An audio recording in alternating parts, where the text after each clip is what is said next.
Should I fix my mortgage interest rate is what we're talking about today in the eCentral Business Show. I'm John Nayler. I'm joined by Laura Sillano from Pod Financial.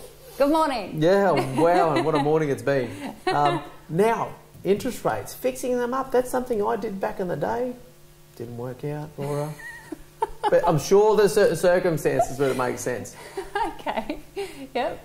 Okay, so what's your question? Should I fix? Is that the question? Yeah, should I fix up my interest rates? I mean, as I said, I've got a slightly painful story.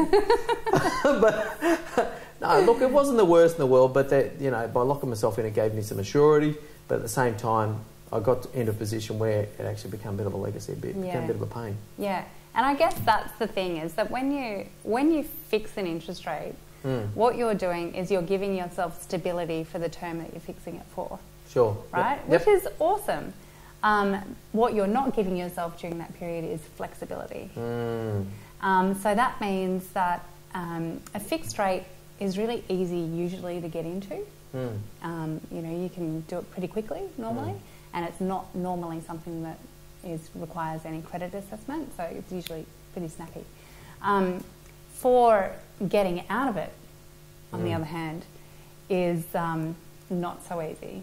So what happens when the lender gives you a fixed rate is they've usually bought that packet of money from someone else, and they've got an agreement with that other party to pay them a particular rate, and then if you break out of it, they then also cop that penalty to that third party. So they pass it down the line. Yeah. Really.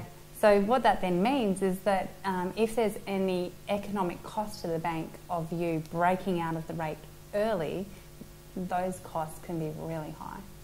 So is it a good time to fix? I guess it depends on the reason that you're looking to fix. If you're wanting to gamble with the market, or, you know, try and beat the variable rates or the lenders, you know, you'd be a pretty brave person to do that, I think, because they have a lot more information at their disposal. Yeah, because we see those attractive rates advertised in the window or on the websites or whatever. You know, fix it up and, you know, give yourself some assurance. And they look pretty attractive, but the reality is they've done the numbers. Yeah. They've got their crystal ball and had a good look at the future. I don't know if anyone has a crystal ball, some of the banks they probably they have the banks too. Well, they're making educated decisions, I guess, with a whole lot of information that we just simply don't have access to. Is fixing sometimes an appropriate thing to do? Yes, I think it is. There are times when, you know, and if it's going to suit the circumstances of the people who are fixing, then, you know, definitely we would have a conversation around it. So if you're wanting to stabilise your repayments and make sure that you know what they are for a period of time, then that's probably a good thing to look at, is fixing.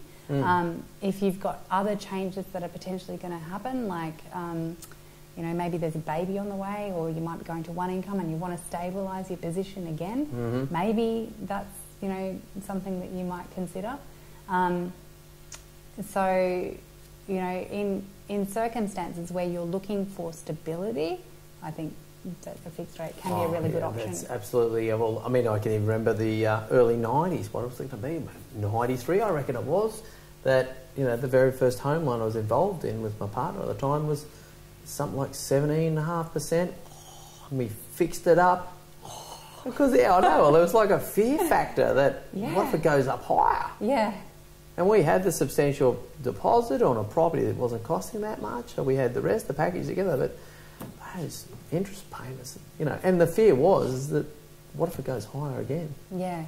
And I guess that's something, isn't it? It's, you know, to that fear factor of will it go higher, you know. Well, I know, and today I'm much more relaxed about it and I'm much more optimistic about the future of the planet type thing. But if fear is an issue, if sleeping is an issue, then obviously that's good reason to have a longer conversation. So, well, that's just going to give you the assurance that certain clients are looking for you. And that's what it's about, is that there are so many lending products that are out there that can suit different temperaments of different people. So if they are really worried about it and they go, I just want to know what my payment is going to be, then maybe fixing is the way to go.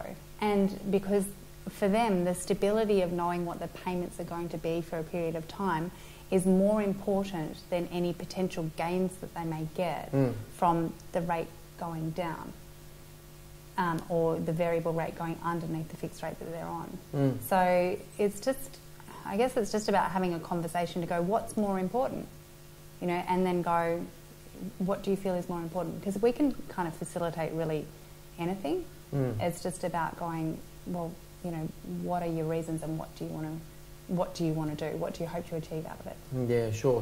Now, the other important question I'll probably ask you at this point is, what happens if you sell your property during a fixed period? Yeah, and that's why I was talking about getting out. So if you're breaking out of a fixed rate... So if you sell your property, you force to sell it, or you choose to sell it?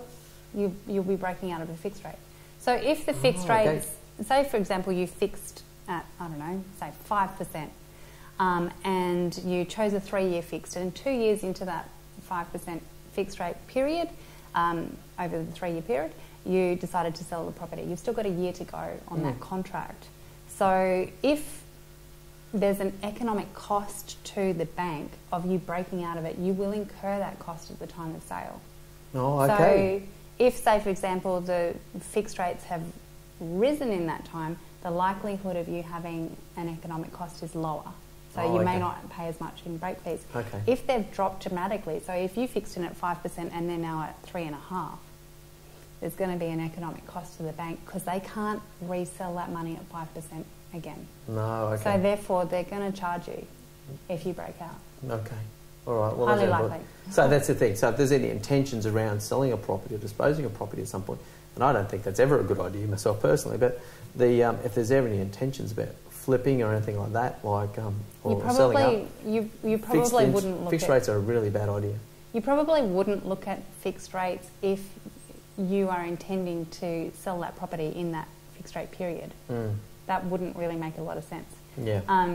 If you were wanting stability for a period of time, then you might look at a shorter fixed rate, say maybe 1 year or something like that. And those are the discussions that we have with our clients when they're looking to fix is, well, what are your intentions with the property and why do you want to fix? Because, we want to know why. Yeah.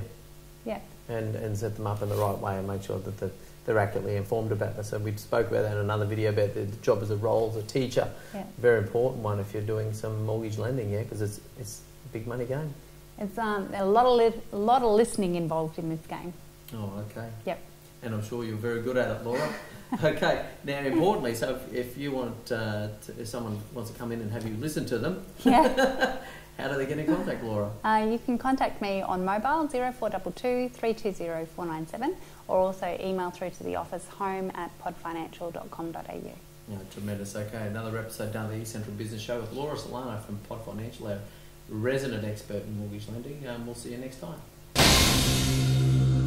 Laura Sillano, Pod Financial. Let's do that all-important disclaimer and a little bit about you, yeah? So where does Pod Financial fit in? Okay, so we are residential lending specialists and we focus on providing smart structures to achieve our clients' goals, as well as personal service in their lending. We are an authorised credit representative of Connective, who is the licensee. Connective licensee number is 389328 and my credit representative number is 471892.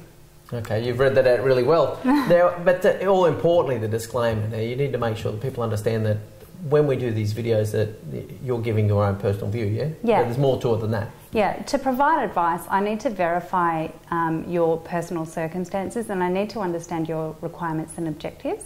And I can only do that with supporting documentation and with actually having a personal conversation with you. Okay, fabulous. But all importantly, once that all said and done, how do they get in contact with you? Okay, you can call me on mobile 0422 320 497 or also email through to the office home@podfinancial.com.au. All right, that wasn't so painful at all, was it, folks? All right, so Laura Sillano, the resident expert on mortgage lending on the eCentral Business Show.